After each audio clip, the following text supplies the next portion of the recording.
Hello दोस्तों, again स्वागत है आपका चाणक्य ग्रुप ऑफ इकोनॉमिक्स में। दोस्तों, आज के इस वीडियो लेक्चर में हम डिस्कस करेंगे मैक्रो इकोनॉमिक्स का टॉपिक आईएसएलएम अप्रोच, और ये आईएसएलएम अप्रोच का पार्ट 2 है। इससे पहले हम ऑलरेडी कर चुके हैं पार्ट 1, आईएसएलएम का पार्ट 1। अगर आपने वीडियो नहीं देखा तो डिस्क्रिप्शन में लिंक है, वहां से आप देख सकते हो। तो उसी के ऊपर बेस्ड है आज का पार्ट 2, और पार्ट 2 में हम डिस्कस करेंगे एलएम अप्रोच। मतलब आईएस हम ऑलरेडी कर चुके हैं पार्ट 1 में, यहाँ हम करेंगे एलएम। और जो पार्ट 3 है लास्ट वन, उसमें हम करेंगे इन दोनों का इंटरसेक्ट और दोनों की फिजिकल पॉलिसी में और मॉनेटरी पॉलिसी में क्या क्या इम्पैक्ट या फिर इफेक्ट पड़ते हैं, और कुछ प्रीवियस ईयर क्वेश्चंस जो हम डिस्कस करेंगे लास्ट पार्ट में। चलिए आज हम करते हैं एलएम अप्रोच, और एलएम अप्रोच जुड़ा हुआ है मनी मार्केट इक्विलिब्रियम से। ठीक, तो ये डिफरेंट कॉम्पिटिटिव एग्जाम में ये कॉन्सेप्ट आपके काम आने वाला है। चलिए सबसे पहले ये सेकंड पॉइंट है। इससे पहले क्वेश्चन जो पॉइंट 1 है हम ऑलरेडी कर चुके हैं। सो मनी मार्केट इक्विलिब्रियम, तो इसमें से और भी चीज़ें क्लियर होंगी अकॉर्डिंग टू केंज कि मनी मार्केट इक्विलिब्रियम में demand for money, supply of money कैसे निर्धारित होता है, और ये वाली चीज़ें में हमें यहाँ पे सीखने को मिलेंगी। तो ये भी काफ़ी इंपॉर्टेंट है।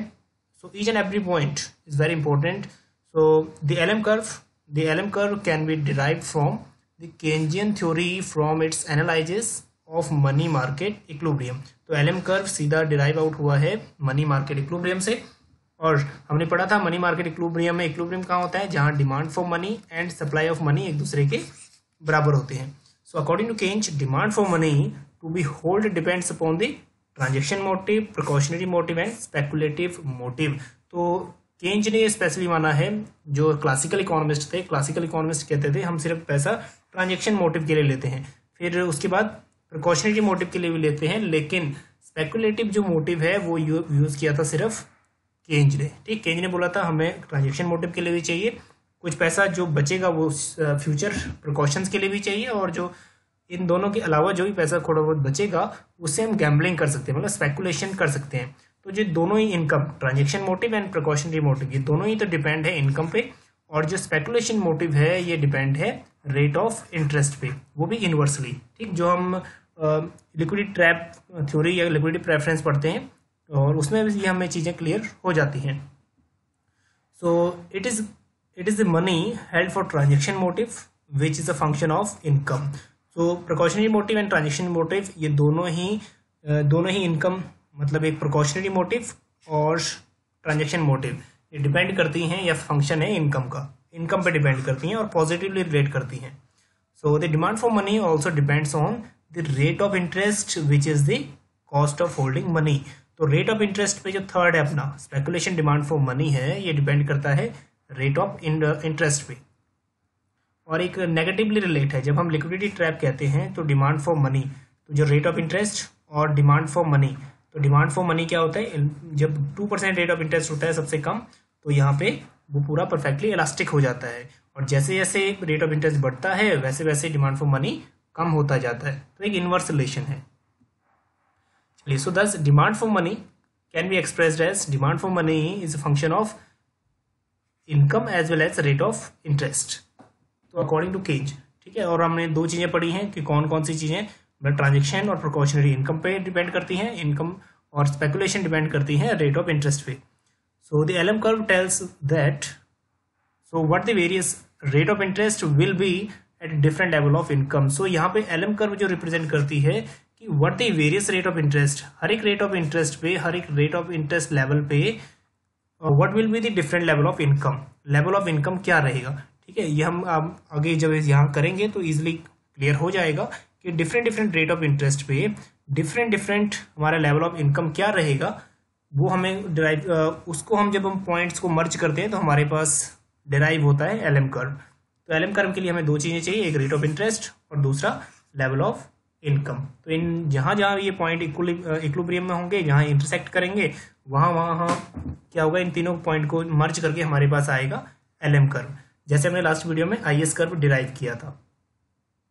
सो as the income increases money demand curve shift outward. जैसे ही इनकम बढ़ेगी, अब इनकम बढ़ेगी तो लोगों की डिमांड भी, पर्सनल डिमांड भी बढ़ेगी, तो जो डिमांड कर्व है वो शिफ्ट होगा outward. So and therefore the rate of interest which equates supply of money which with the demand for money rises। अब यहाँ पे एक बात बहुत इंपॉर्टेंट अराइज हुई है कि जब डिमांड फॉर मनी देखो इनकम बढ़ने से क्या हुआ, डिसबैलेंस हो गया, क्योंकि डिमांड बढ़ गई तो डिमांड एंड सप्लाई मतलब demand for money and supply of money को इक्वलाइज कौन करेगा, तो ये एक रेट ऑफ इंटरेस्ट है जो इन दोनों को इक्वलाइज करेगा। तो ये 1 बाय 1 जितने ही पॉइंट्स हैं ये काफ़ी इंपॉर्टेंट है और यही पॉइंट्स यूजीसी नेट एग्जाम में या फिर कई एग्जाम में रिपीट होते हैं। So therefore the rate of interest which equates, rate of interest equates करेगा सप्लाई ऑफ मनी और डिमांड फॉर मनी को, क्योंकि इसमें बात क्या होगा, डिमांड फॉर मनी जब राइज करेगा तो एक दूसरे के बाद इक्विलिब्रियम में अगेन इक्विलिब्रियम स्ट्रक हो जाएगा जहां पे ये दोनों बराबर होंगी और उसको कौन लेके आएगा, रेट ऑफ इंटरेस्ट। सो अब नेक्स्ट अगेन जब उसके बाद डिमांड फॉर मनी और बढ़ेगी तो ये अगेन रेट ऑफ इंटरेस्ट और ज़्यादा बढ़ेगा, ठीक है। और सेम लेवल पे क्या होगा, लेवल ऑफ नेशनल इनकम भी इंक्रीज होगा। So in diagram B we measure the income on the X axis, so X axis पे इनकम और वाई एक्सिस पे हम प्लॉट कर रहे हैं rate of interest. So determined at those income levels through money market equilibrium by the equality of demand for money and supply of money. So demand for money and supply of money को जो equalise कर रहा है वो कर रहा है rate of interest. अब ये वाली लाइन थोड़ा इंपॉर्टेंट है, there are 2 factors on which slope of LM curves depend. Direct question बनता है which are 2 factors on which LM curve depends. तो 2 चीज़ों पर डिपेंड करता है, एक है लेवल ऑफ इनकम पे और दूसरा है रेट ऑफ इंटरेस्ट पे, ठीक। तो first responsiveness of the demand for money liquidity preference to the change in income. So responsiveness मतलब डिमांड फॉर मनी कैसे चेंज होता है, जब चेंज ऑफ इनकम मतलब इनकम में चेंज होता है। नंबर 1 तो ये है चेंज इन इनकम, और नंबर 2 है हमारा जो डिमांड फॉर मनी है वो कैसे चेंज होता है जब रेट ऑफ इंटरेस्ट चेंज होता है, ठीक। So as the income increases से from y0 to y1, y0 से y1 जब इनकम इंक्रीज होता है the demand curve for money shift from the MD0 to MD1। तो डिमांड फॉर मनी यहाँ MD0 से MD1 पे शिफ्ट करता है। So with an increase in income, demand for money would increase for being held for the transaction motive। तो यहाँ पे जो ट्रांजेक्शन मोटिव है उसको उसका जो फंक्शन है वो तो इनकम फंक्शन है, और जो एक स्पेकुलेटिव मोटिव है उसका वो डिपेंड करता है रेट ऑफ इंटरेस्ट पे। सो यहाँ से कुछ चीज़ें अपने क्लियर होंगी। इन द न्यू इक्विलिब्रियम जैसे ही हम अपर लेवल पे जाएंगे तो एक न्यू इक्विलिब्रियम अराइज होगा, मतलब न्यू जहाँ पे rate of interest and level of income new है। So in the new equilibrium position with a given stock of money supply, money held under the transaction motives will increase। तो जैसे ही आपका income बढ़ेगा तो income के साथ जो transaction motive है और उसके बाद जो प्रिकॉशनरी मोटिव है ये क्या करते हैं, डिपेंड करते हैं पॉजिटिवली इनकम के साथ। तो इन चीज़ों की डिमांड फॉर मनी, तो इनकी डिमांड क्या होगा, इंक्रीज होगी। हाँ, जो demand for money for speculation है, जो मनी हम स्पेकुलेटिव मोटिव के लिए रख रहे हैं उसकी डिमांड हो जाएगी डिक्रीज। स्पेकुलेशन मोटिव के लिए जो डिमांड फॉर मनी है, जो स्पेकुलेशन के लिए है, वो हो जाएगी डिक्रीज। ऐसा क्यों, क्योंकि इस पॉइंट पे जो रेट ऑफ इंटरेस्ट है वो ऊपर चला जाएगा, दैट इज R2, पहले R0 to R1 and R1 to R2। तो जब रेट ऑफ इंटरेस्ट ज़्यादा होगा तो जो हमारी डिमांड है फॉर स्पेकुलेटिव मोटिव वो हो जाएगी डिक्रीज। बट इनकम बढ़ने के साथ साथ जो हमारी डिमांड फॉर प्रिकॉशनरी या फिर डिमांड फॉर ट्रांजेक्शन मोटिव है ये हो जाएगी इंक्रीज। चलिए अब दूसरा जो पॉइंट है वो है ये, the second factor which determine the slope of LM curve is the elasticity or responsiveness of demand for money, so that is liquidity preference for speculative motive to the change in rate of interest। Simple सी बात ये है कि second factor ये है कि LM curve जिस पर डिपेंड करता है वो है demand for money and change in rate of interest, जो हमने यहाँ डिस्कस किया था। फर्स्ट चेंज इन इनकम और second change in rate of interest. So the lower the elasticity of liquidity preference for the speculative motive with respect to the change in the rate of interest, तो यहाँ पे जो elasticity है वो है responsiveness। कैसे जब रेट ऑफ इंटरेस्ट चेंज होगा तो कैसे रिस्पॉन्स करेगा, लिक्विडिटी प्रेफरेंस को कैसे इफेक्ट करेगा। ठीक, हमने पढ़ा था जब रेट ऑफ इंटरेस्ट ज़्यादा होगा तो लिक्विडिटी हम अगर मोटिव लिक्विडिटी प्रेफरेंस के लिए या फिर अगर हम स्पेकुलेशन के लिए डिमांड कर रहे हैं तो उसकी जो डिमांड है स्पेकुलेशन के लिए डिमांड हो जाएगी कम। ठीक है, इनवर्स रिलेशन है। तो ये इलास्टिसिटी मतलब एक रिस्पॉन्सिवनेस।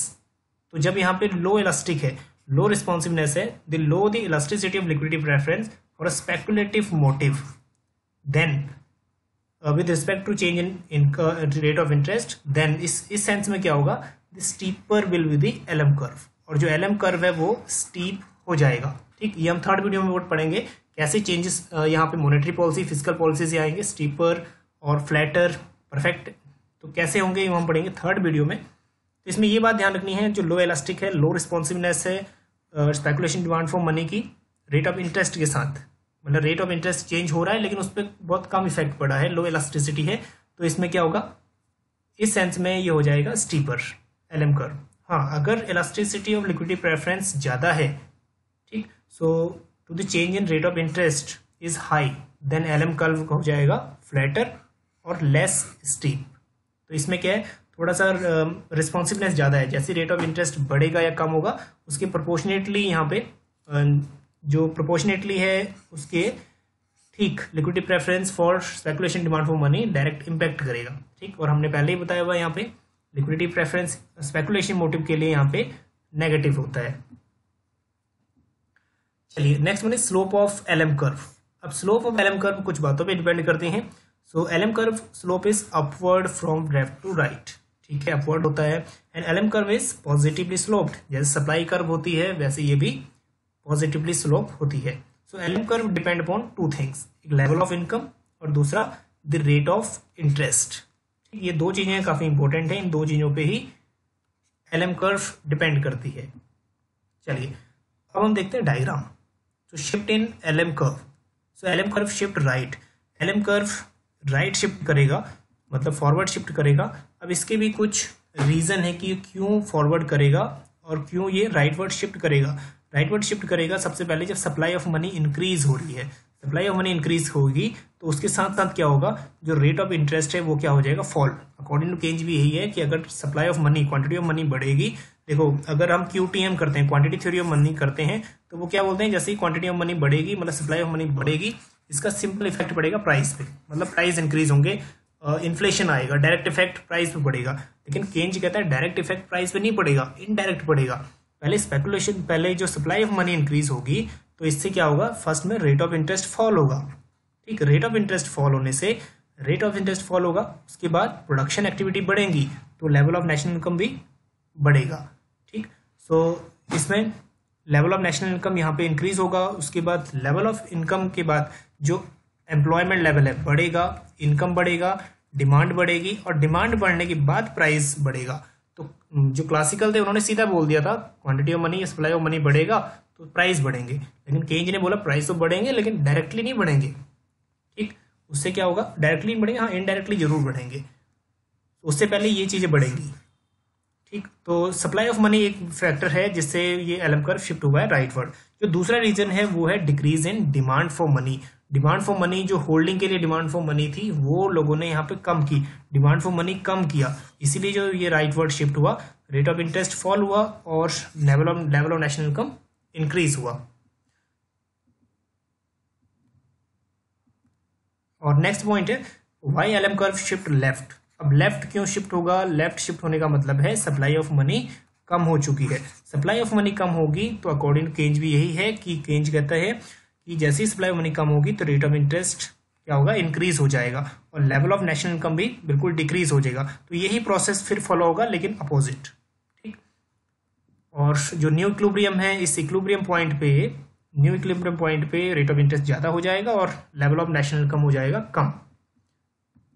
चलिए अब बात करते हैं कि क्यों, why LM curve shift right, ये हम ऑलरेडी डिस्कस कर चुके हैं। क्यों, नंबर वन फैक्टर है increase in supply of money. अगर सप्लाई ऑफ मनी बढ़ेगी तो जाहिर सी बात है LM कर्व शिफ्ट करेगा फॉरवर्ड। और decrease in demand for money, अगर डिमांड फॉर मनी क्या है, डिक्रीज हुई है, मतलब लोगों ने होल्ड, कैश होल्ड कम किया है, तो इसलिए क्या है, सप्लाई ऑफ मनी ज्यादा हुई। ठीक, तो मतलब ज्यादा सप्लाई ऑफ मनी हुई तो वो रिस्पॉन्सिवनेस, मतलब जो जितनी, क्योंकि सप्लाई ऑफ मनी पे डिपेंड करता है डायरेक्टली अपना LM कर्व। ठीक, अब नेक्स्ट बात सबसे बिल्कुल अपोजिट, जो 2 पॉइंट यहाँ किए थे वो हो जाएंगे बिल्कुल opposite. Why LM curve shift left, number one decrease in money supply में डिक्रीज हुआ और increase in demand for money, तो सेम चीज है और बस जस्ट अपोजिट है।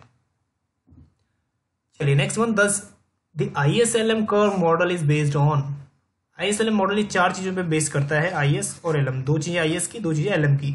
The investment demand function number one, and दूसरा है कंजप्शन फंक्शन, तीसरा डिमांड फॉर मनी और मनी डिमांड फंक्शन, और चौथा है क्वांटिटी ऑफ मनी, मतलब सप्लाई ऑफ मनी। तो ये फर्स्ट दो चीजें हैं, ये डिनोट करती हैं IS, और जो दो चीजें हैं लास्ट वाली, ये डिनोट करती हैं LM कर्व।